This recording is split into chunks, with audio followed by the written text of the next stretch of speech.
Good morning or good afternoon or good evening, wherever you are in the world. Talent Finders would like to welcome American singer, songwriter, musician, and recording artist Jay Dref. So welcome, Jay. Thank you so much. Great to be here. So Jay, I'd like to congratulate you on all your achievements. Can you share with us how your musical career started, and when did you discover you had a musical and vocal talent? Oh, wow. Where do I begin? I've always been singing ever since I was a child, like an infant. But I got started, I was about 10 years old. My parents noticed me around the house just singing with my toys and stuff like that. Yeah.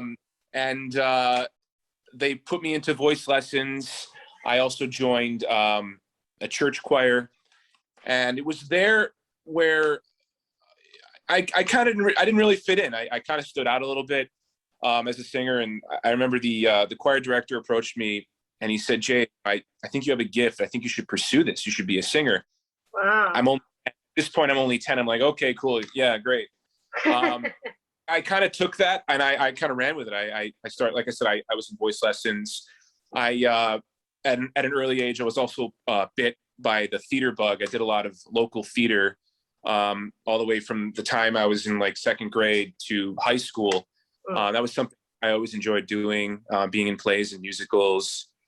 And then after that, I went to a high school, a performing arts high school, where there I took voice lessons, I took theater classes, I took dance classes. And there that's when things started becoming a little more serious. Yeah. Like I took part in almost every performing artist aspect at that school. I really I was always busy. I was always doing something in the arts. And I mean, one thing that I really liked doing a lot was I was their personal national anthem singer. They had me going all over the state singing the national anthem at different events and stuff like that, sporting events, school board events and stuff like that. And then from there, I guess I had a guy come from, well, I guess we can get more into this later. I had a recruiter, a guy came from the Juilliard school,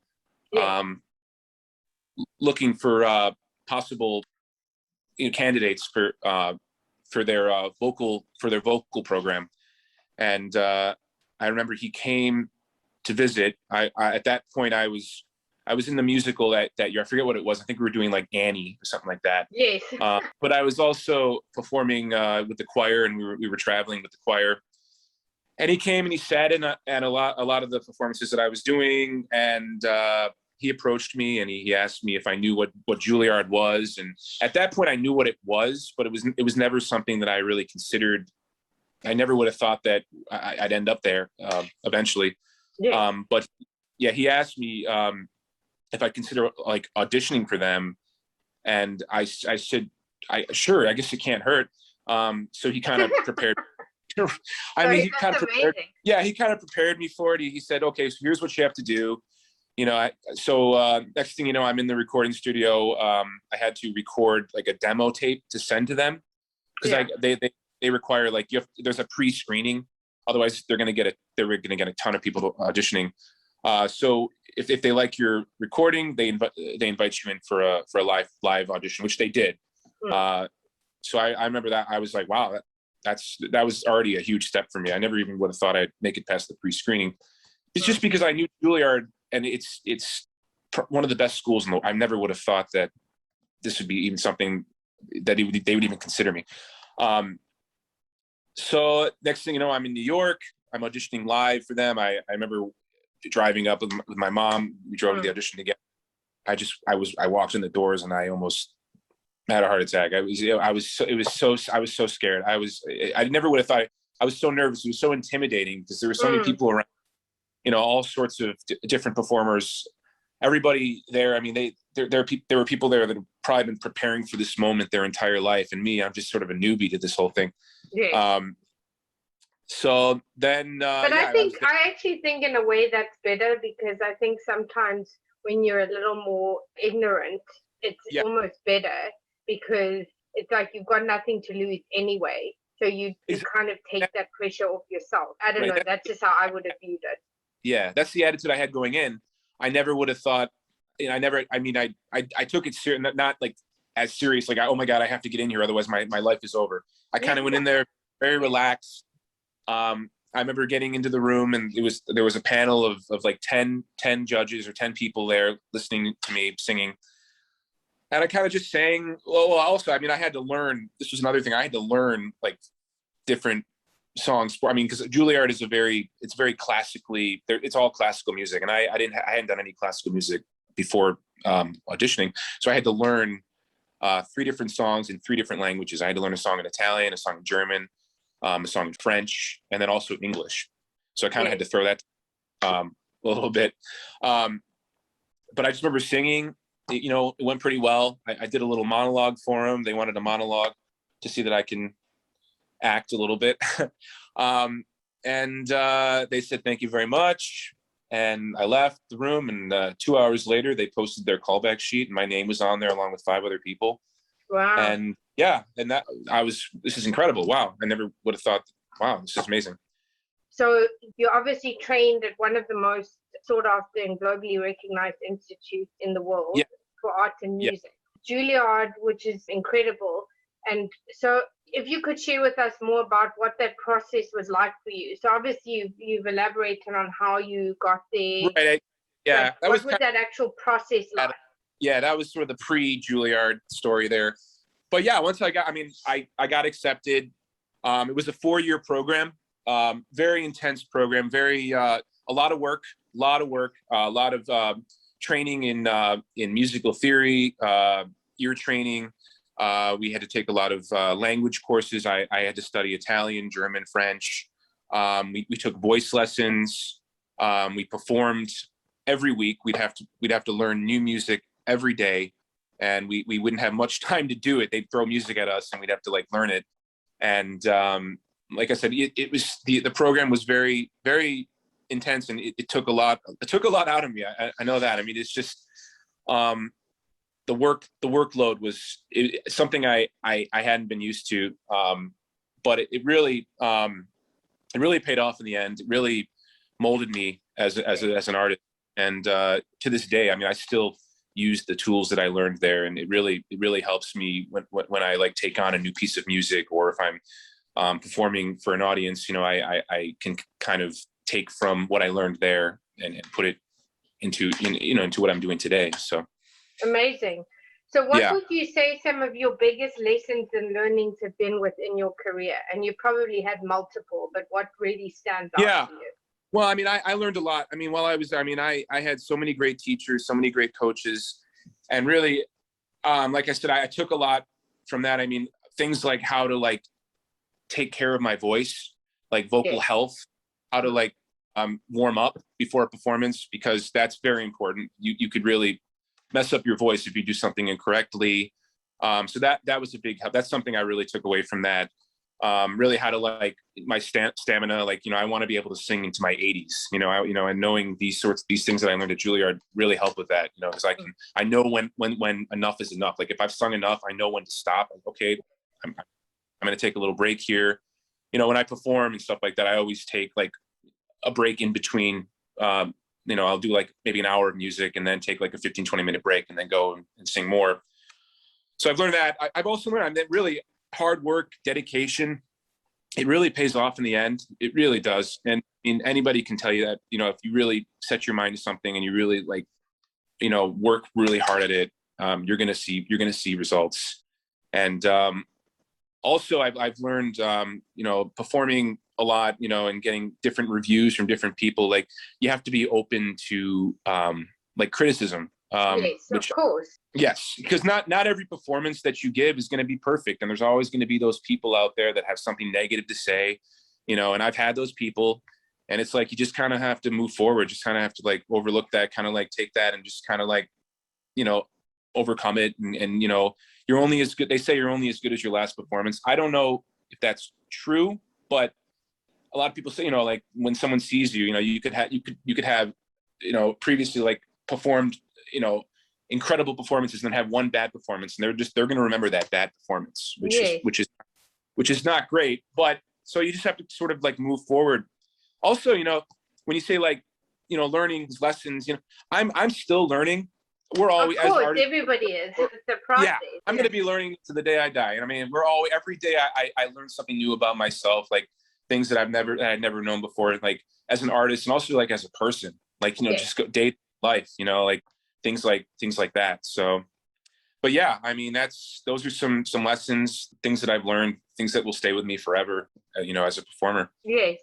So you've been awarded as a classical crossover artist. So can you share with us more about this? And has this opened other doors for you? Yes, throughout my career, I mean, I'm still, this is just the beginning, really. Yes, of course. Over the past 10 years or so, I've gotten a lot of different awards from different orchestras and stuff like that, the Buffalo Philharmonic, the Rochester Philharmonic. And just recently, I got an award called the Enrico Caruso Video Award, which is something I submitted for. It was a video audition, and they loved it. They called me. I had to go on to an Italian radio station, Italian television station, and perform for them virtually. But I won that award, and they want me to, I guess with the award comes a all expense paid trip to Italy to visit the birthplace of Enrico Caruso. Oh, wow. Which is really amazing. super cool. But it's open to, I mean, it's great for these awards. It's given me a lot of exposure. I've sort of through these awards and stuff like that, more and more people have discovered who I am. More people have been listening to my music. And every day there's more and more people that are discovering me, which is great. I think every day, you know, you want to sort of build up, you know, your fan base, you know, and eventually, you know, so it grows every day. So these awards have really helped with that. Yeah. Yeah, so speaking of the awards, so obviously you've mentioned the Philharmonic Orchestra and Rochester Philharmonic Orchestra. So obviously these are all massive accomplishments. So can you share with us more about the experience of how these opportunities came about? Like performing with the Philharmonic and stuff like that? Yes. Yeah. So with those awards that I won from the Philharmonics, I was able to perform with their orchestras, which was an incredible opportunity. One of those came my senior year of high school, where I made my debut with the Buffalo Philharmonic Orchestra. Wow. And I toured with them. They traveled, and I went with them and performed. It was a summer music series where I performed. It was like outdoor amphitheater concerts and stuff like that, where I came out and I performed about 4 or 5 songs with orchestra, which was incredible. I mean, the feeling of having an orchestra behind you, and it's just, you feel like you've made it, really. I mean, I kind of was like, just incredible. And the same thing with the Rochester Philharmonic. They awarded me best, like the Young Artist of the Year award. And I got to perform with them in Rochester, and it was the same sort of, actually I got to perform at their concert hall there. And I remember it was a sold out show, and I met some really incredible people. And those were biggies for me. And then once I got to New York City, and at Juilliard, I was able to perform at Lincoln Center a lot, like different recitals and stuff like that, like at Alice Tully Hall, the Peter J. Sharp Theater.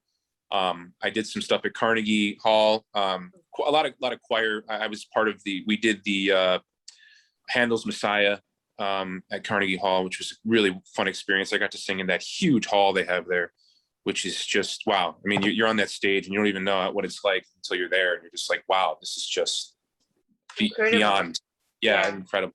So, but yeah, I mean, those are incredible opportunities that I will never forget. I will never forget.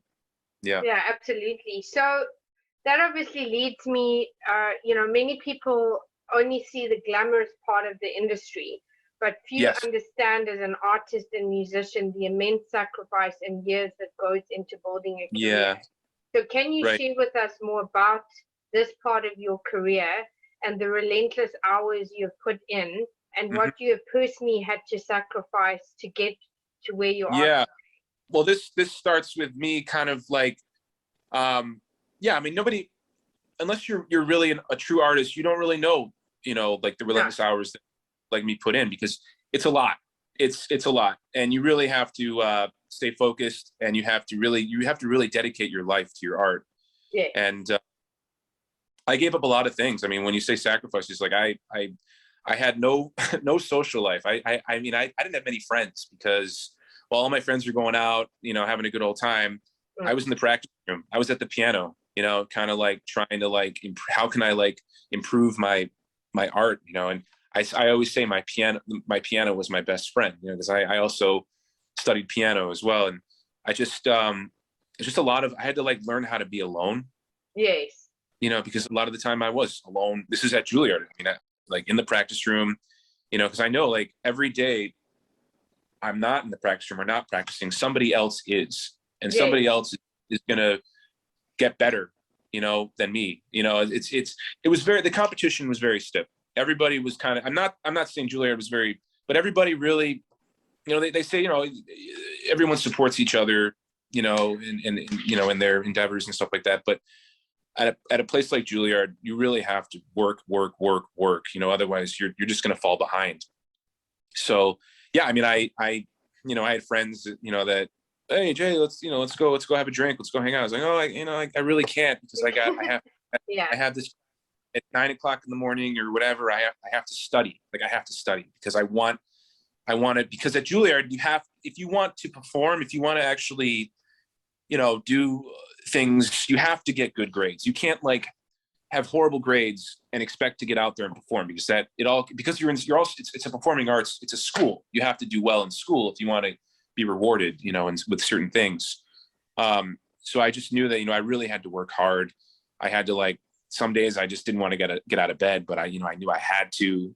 It also took a lot. I had just started drinking coffee. I was drinking a lot of coffee. Yeah. The day going, I'd bring my lunch and my dinner into the practice room with me, and I just would sit there for hours and hours and hours. And but yeah, like you said, like, people that really don't know, like I could say, like my family friends, a lot of them just, they don't even know. I mean, they kind of know what I went through, but just like anybody off the street, like they don't know what kind of work, nothing's just handed to you without hard work. You have to work for it. Everything you have to work for. So yeah, there's my rant on that. No, that's right. So what have been some of your biggest career highlights? Ooh, I would say to start, definitely getting into Juilliard. That was a huge one for me, because they only take like 10 people a year. So that was something that was definitely a big highlight for me. Also, recently I've been performing, well, before the pandemic hit, I was performing a lot. And I actually had an opportunity to go out to California, to Napa Valley, to perform at this event called Live in the Vineyard. Oh, wow. Which they only select, they select very few artists from throughout the country to gather in Napa Valley. It's a very cool, very unintimidating environment where everybody's kind of there just to have a good time. We a lot of famous artists were there too. Adam Lambert was there, Maren Morris, Kelsey Ballerini, Avril Lavigne. So I got to like meet and greet with all these people. And a lot of other artists like me, just kind of starting out, kind of getting their feet wet a little bit, in sort of this career. Yeah, we were out there, we were kind of performing for each other in like small gatherings. We also, it's Live in the Vineyards. There was obviously a lot of wine drinking and a lot of really good food. And also, I performed for there were a lot of different music producers there, a lot of different people that were looking for talent. And I know I was approached by a lady from Disney Records, which was really cool. We're still kind of trying to figure out what's going on with that because of COVID. Like I said, things were just sort of starting to happen for me, and then COVID hit. So I'm just like, great. Yeah. So you're just having to readapt. Yes, right. It's like a new world now for performers. Like we have to sort of slowly get back into things, which I'm doing. Like I'm starting to book performances again, slowly. But hopefully by the fall, things will be back. Everything will be back kind of, and I'll be back in the swing of things and going and traveling like I was supposed to, before. So, yeah. So that leads me to the next question. So I want to talk about your process as a songwriter. So where do you get your inspiration for your songwriting? And what is that process like for you, and how long does it take? Well, first of all, songwriting, it's a new thing for me, really. I mean, it's something that I actually, just talking about the pandemic, this was actually something positive about the pandemic. I had a lot of time kind of like just sitting at home doing nothing, and I had a few people approach me, because this is, like I said, it's something new. They said, oh, have you ever considered like writing music? And I was like, it's something I thought about, and it kind of came naturally to me. I mean, there were days I just wake up in the morning, and I just go over to the piano and just start fooling around with the keys, and, melodies would just pop into my head, and then as far as like lyrics and stuff like that, I'm sure a lot of people also do this, but I draw from like life, personal life and experiences and stuff like that, things that have happened to me over the years. Also, I listen to a lot of music. Like I listen probably more. I mean, I get in the car and I'm just like jamming out to music nonstop. And I listen to like what other artists are doing, what people are putting out there, what's popular, and I sort of take from that as well. And that helps too. Also, I mean, writing is something I've been doing for not songwriting, but writing. I mean, this dates back to. I took a class at Juilliard, like a poetry class, that really helped me. We had a teacher who we had this exercise where we'd get to class and we'd just sit down and he'd say, okay, for 5 minutes, just write, don't stop, just write. So 5 minutes, he's like, if you can't think of something, just write. You can't think of something, but just keep writing and writing and writing for 5 minutes nonstop. And then at the end of the 5 minutes, we get up in front of the class, we have to read what we wrote. And that was always interesting to see. But so the writing, I've been writing for a long time, but the music and stuff like that. It's something, like I said, it's new, but I have a knack for it, and I've been writing a lot of stuff in the last couple months, stuff that you probably haven't heard yet. I'm waiting to, I got a lot of music coming out in the next couple months. So, I'm excited about that. A lot of projects that I've been working on. I've also been collaborating a lot with other people, which is something that I've been wanting to do. And something else that the pandemic really kind of allowed me to do is I was able to just kind of reach out to people and just say, hey, how's it going? You want to do something? You want to do a project? And everyone was very open to doing a project, because everyone's doing the same thing I'm doing. So what do you do? Yeah, exactly. Everybody's in a similar boat. Yeah. So obviously this leads me to the next question around technology and how it has played such a massive role and impacted and changed the music industry. So do you believe that this has helped artists or made it more challenging? And can you give us any examples? Yeah, for me, it's a blessing and it's a curse, because, well, first of all, without technology, I don't even think we'd be having this interview right now. So yeah, for sure. You would never have found out who I am, and we'd go on living our lives. And but yeah, I guess the positive thing about the technology is I'm able to release music through streaming, through Spotify, through Apple Music, and more people. People are able to hear my music all over the world. Without technology, my music wouldn't get beyond New York. I'd have to go out, and I don't know. There's a lot more work entailed in just getting, without, being able to go onto like Instagram and like share a song. Everything is like right at your fingertips. Yeah. And but with technology comes, there's a lot of people, a lot of my fans, my fan base, a lot of them are older. And a lot of them, like my parents included, like they have no idea how to use like Spotify or anything. Like my parents, they don't have Instagram, the Facebook. It's all like another language to them. And that, for me, it kind of sucks, because, when I put out music, they have no idea where to go to find it. Yeah. So, they're on me. Oh, you should put out a CD. You should do this. You should do that, But that's not CDs. Nobody goes to record stores. It's sad. It's really sad, because I miss that. Like that stuff was kind of starting to go away. I was still pretty young, but I remember going to record stores and, going to like Media Play or Barnes and Noble and like listening to, going and buying CDs, and nobody buys CDs anymore. It's sad, but yeah, it really has helped. Especially through COVID, through the pandemic, I'm able to like again, collaborate with people. I've done a lot of virtual performances. One recent collaboration, I was singing with a girl named Nadia Ida, who just recently was on the Voice UK. Okay. She's like a classical crossover singer, one of the first, I guess, to be on The Voice. And she found me, I found her. We did duet. We did The Prayer together, you know, the Andrea Bocelli Celine Dion duet. Yeah. We did some other stuff as well. I've been doing a lot of performances with classic. I don't know if you've heard of Classical Crossover Magazine. Yeah, I've heard of it, yes. Yeah, so through them, they're huge supporters of me, and they've shared my music, and I can't thank them enough, really, for all of their support. Yeah, but yep, technology really. I mean, where would we be without it? I mean, I'd be sitting here trying to figure out how to get my music heard. So yes, yeah. So you've also had some incredible media exposure. Can you share with us more about this? And did having media exposure and publicity open other career opportunities for you? Yeah, I mean, I've been very fortunate through putting out music. I had a really great manager at the time who was able to kind of get me onto like radio stations and stuff like that, and onto like different television programs, stuff like that. That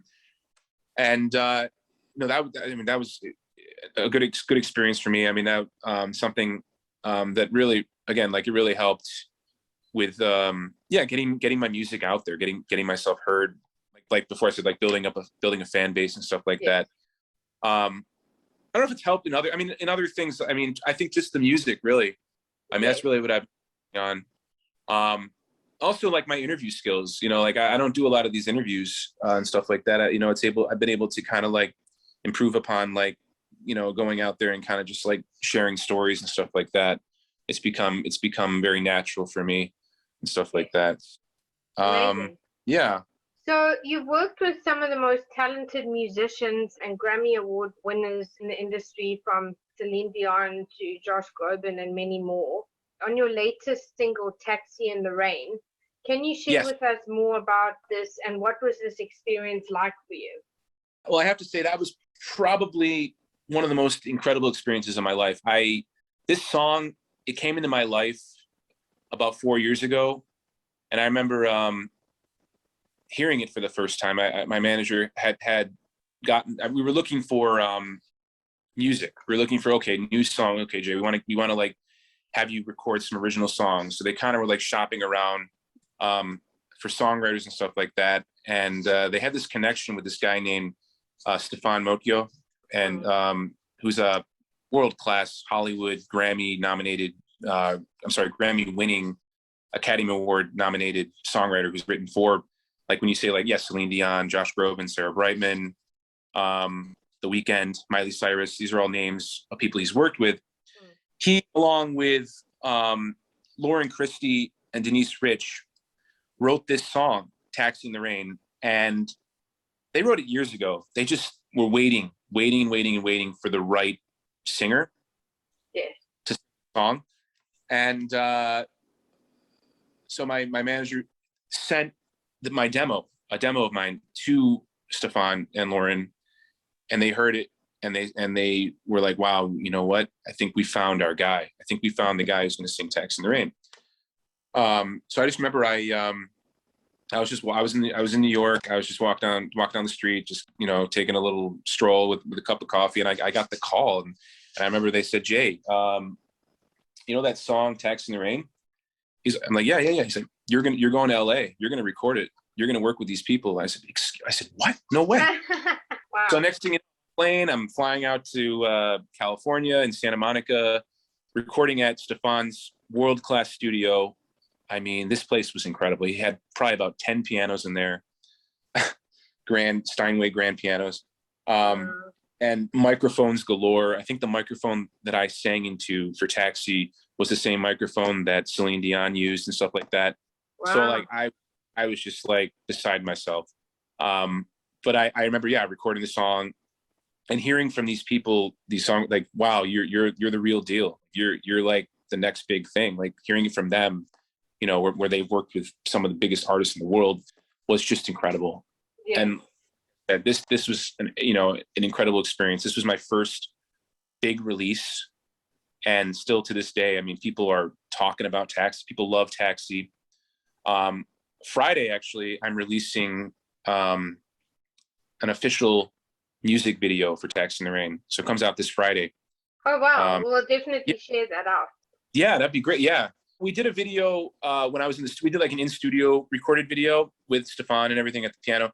But this is more like, it's like a real music video with like real, like different cool lighting and different projections and stuff like that. We did what we could. I mean, I wanted to go to different places, go to like different airports, and I mean, but it would have been impossible with COVID and the pandemic.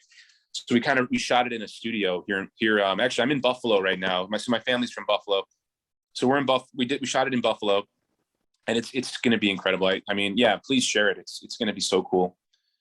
But Taxi, big part of my life.